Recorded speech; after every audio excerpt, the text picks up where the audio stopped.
Mendez was a chemical operations specialist while serving in the military in Iraq. Since returning home, finding full-time employment has been difficult. I was overqualified for a lot of the jobs, or I didn't have any experience.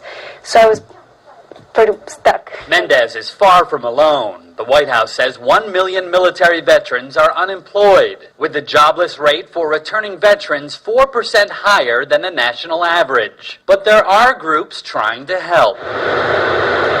Adam Urich drove a Bradley fighting vehicle overseas in the Army National Guard.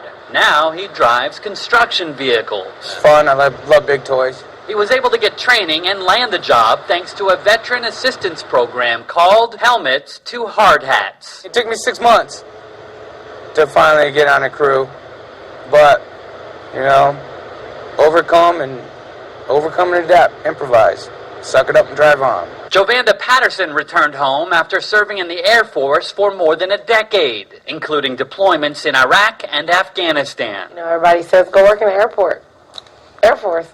And I'm like, it's not that easy. She found out about a government program called Troops to Teachers, which is paying for her education as she studies to become a special education teacher. You got to have a heart for it.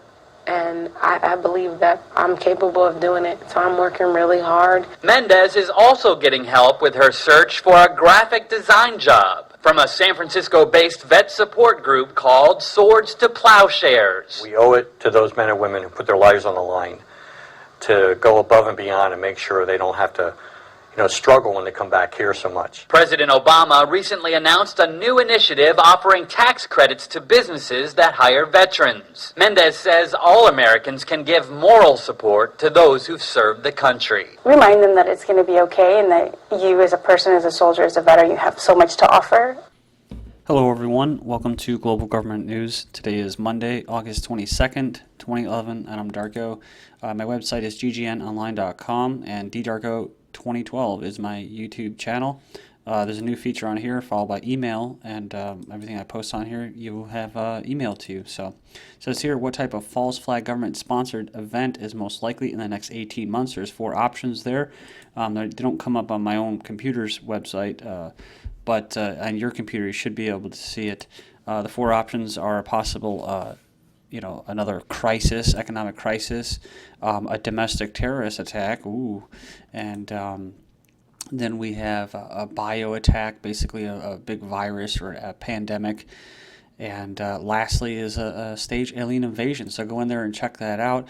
I usually go in a certain order in these videos. If you are new, I start out with the economy, and then I work my way into the war of terror and the war on liberty and freedom in the second video. And in the third video, I finish up with Big Brother surveillance and eugenics. This right here, you can click on this and you can follow me on Facebook, Global Government News Group. And all the links that I'll be covering here, all the headlines I'll be covering will have links, including the Facebook and Twitter and whatnot in the YouTube's video description. So I got all that out of the way. Thank you again for joining me. Most U.S. stocks fall as Goldman tumbles. It says here that the most U.S. stocks fell as Goldman Sachs Group dropped in the last 15 minutes of trading, wiped out S&P's 500 index rally. Treasuries fell on speculation the Fed will announce a plan to stimulate the economy. And it says while Brent crude slid. And I wonder what stimulating the economy means. It says here, maybe it's stimulating means quantitative easing, and then you can take some XLAX after that. China's stocks drop on concern about tight monetary policy and global growth. And moving on here to Japan, the Nikkei hit 5-month closing low on U.S. worries. Nikkei's average marked its lowest close since March 15th. On Monday, as worries about the U.S. economy offset signs that the Japanese authorities stand ready to quell any further yen strength.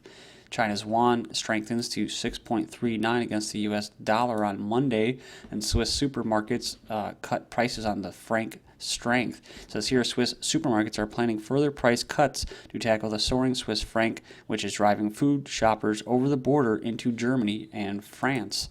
I usually go to the commodities here briefly. It looks like they've been going up over the past day or two. Not day or two because they went trading on Sunday, but you know what I'm saying, the last 2 trading days. Brent crude is at $108, down a tad, and then gas oil futures We're up $5.75. Heating oil futures up about 60 cents. Natural gas up about 5 cents. And then moving down to agriculture, we have basically some mostly up. And we have cocoa up 41 and 28. Corn up about 9. I'll have more news on corn later. Wheat futures at about $5. It was up, and also 3.20. Soybeans up at 16, and oats at 5. Also soybean meal futures at 8.80. Here's the big news: copper 3.97, and it's down $2.75. Gold was up almost $40, $1,891.90. I believe it went over the $1,900 mark today. Silver futures at $43, so silver has gone up about $3 in the past week. And this is an interesting article. It says oil's slide stalls at pump. Economy needs the relief, but lag in gasoline prices is more pronounced than usual. U.S. benchmark oil prices have tumbled since early May, but drivers and the economy have yet to feel the full benefit. And here we go. It says here, while crude oil futures on the New York Mercantile Exchange are down 38%, ending last week at 82.26 a barrel. The average price of gas at the pump is down just 9%. So there you go. The Brent crude, so the futures, the trading futures, have basically gone down, but what you pay at the pump is very, very insignificant compared to that, and that's what really matters. So it says here, gold vault to new record, just shy of $1,900, and said it ended at a record amid speculation that the U.S. won't be able to resist another round of stimulus amid broader worries about the global economy, and domestic sugar prices keep soaring in August. This is from the People's Daily Online. And it says here, from reports, stunted corn crops could push food prices even higher. From the USA Today, it says here, smaller than expected corn harvests are likely to keep corn prices elevated into next year, driving up retail food prices that could further dampen consumer spending in an economy hobbled by high unemployment, modern wage increases. It says here, corn is used in everything from animal feed to cereal.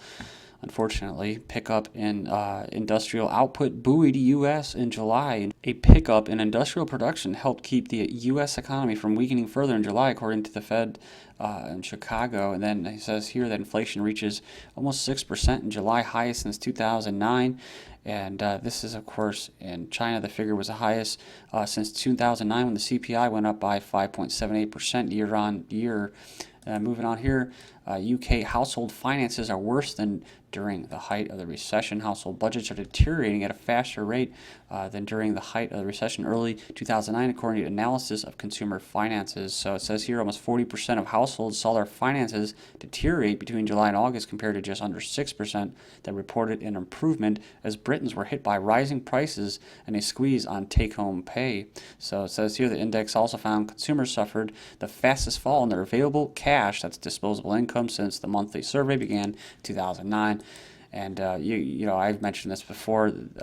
It's just my belief that we're heading into this austere society, or austere economy, where you're going to start sacrificing for the rich, and you're just going to give up whatever you did have as a middle class person or whatever, and just get what you get and be happy with it, just like that individual in the beginning of the video said, that veteran.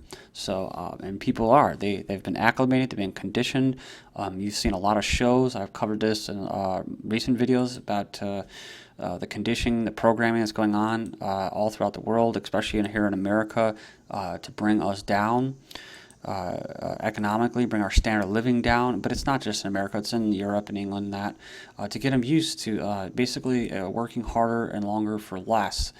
And this is the new system. So next up, we have cash-strapped Aussie families return to Walton-era lifestyle. So here we go, more stuff, more what I'm talking about. Cash-strapped Aussies are beginning to echo TV depression-era family, the Waltons. A growing number of Australian households have 3 and even 4 generations under the same roof due to financial pressures, natural disasters, natural or man-made disasters, aged care limitations, offspring staying at home longer because they don't have jobs, and high child care costs. Says here, according to futurists, by 2020 we will flash back a century, and there will be a return to the multi-generational household like the Waltons family, made famous in the smash hit television series of the 70s. already happening. Like I was just talking about that, but a lot of people out there right now, they're pretty much the same age as me, around 30. They are having to resort to doing that. Sometimes it's because they don't have a job, or they're in a transition, or because of the divorce, which is also at record rates, along with all the other record rates. They move back with their parents, and so this is going to become more prevalent. So we're going to move on here. 21 signs, and in China, it's like that. Someone that was over there, a college student who was over there, an exchange program, said that in China, most of those people, those families, they'll have like 3 generations living in there. They'll just be packed. And that's the future for America. 21 signs that new reality for many baby boomers will be that they work as wage slaves until they drop dead. So you can go in there and check that out, or read the first 3. According to a shocking AARP survey of baby boomers that are still in the workforce, 40% of them plan to work until they drop. Number 2, a recent survey of American workers or American slaves that included all age groups found that 54% of them plan to keep working when they retire, and 39% of them plan to either work past the age of 70 or never retire at all. A poll conducted by Ceci Debt Solutions found that 56% of American retirees still had outstanding debts when they retired. So go in there and check that out. You can say here, I'll do one more. Between 91 and 2007, the number of Americans between the ages of 65 and 74 that filed for bankruptcy rose by a staggering 178%. And I was just made aware yesterday of something called a reverse mortgage. I guess Fred Thompson's selling them now, and you slave away paying these mortgages to these banks, and these banks borrowed you money, but they never had the money to begin with. The money was created by you to pay, to your promise to pay the banks. And so you did that for 20, 30 years, just slaving away, like I said, paying your property taxes too. And then you just, because of everything that's going on, where there is no real retirement, there's no certainty in Social Security and pensions and all that, because the bankers are robbing people blind with all this fraud and that. And they have to turn around and have the banks pay them their mortgage payments. They get a payment every month. But then they're finding out that they're living longer, and then they're running out of money. But there's also other problems with that too. USA becomes food stamp nation, but is it sustainable? So America, the free land of the... Altogether, there are now almost 46 million people in the United States on food stamps, roughly 15% of the population. That's an increase of 74% since 2007, just before the financial takeover.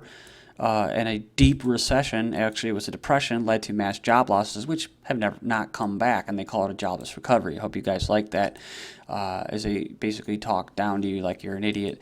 Unemployment rate rises in 28 states in July as companies adopt cautious stance. So 28 states registered a higher unemployment rate, while only 9 showed a lower unemployment rate, with the overall U.S. economy adding 117,000 jobs. And that unemployment rate is not really all that accurate. It's usually around 19 to 20%. More than 100,000 could be jobless soon as Australian economy slows.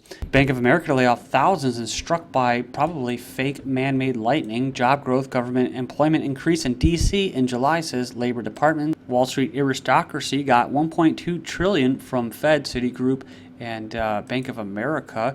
And bailout for BlueScope is 1,000 jobs. Axe industry in crisis. That's in Australia. Then U.S. pumps $418 million to 37 community banks. It says here that basically the chicken industry got a $40 million bailout from the government. 92% of foreclosures in New York lack proper documents. Bank looting people without proof. Then mortgage delinquencies on the rise. Home sales in Baltimore are going for 10,000 and less. Moody's analysis breaks silence and says rating agency rotten to the core with conflicts. Then we have here contribution filed to members of the super committee, and you have Microsoft, University of California, Emily's List, Goldman Sachs, Citigroup, JP Morgan, Bank of America, and GE. Deutsche Bank charged in South Korea over stock rout. It says here that they've been charged for illegally manipulating the stock market. And Sal Bernanke under pressure to calm markets, so they want him to start printing money, buying treasury bonds. U.S. regulators closed down 3 more banks. That's such a free market, isn't it? This is GGN, and I'm Darko. Thank you.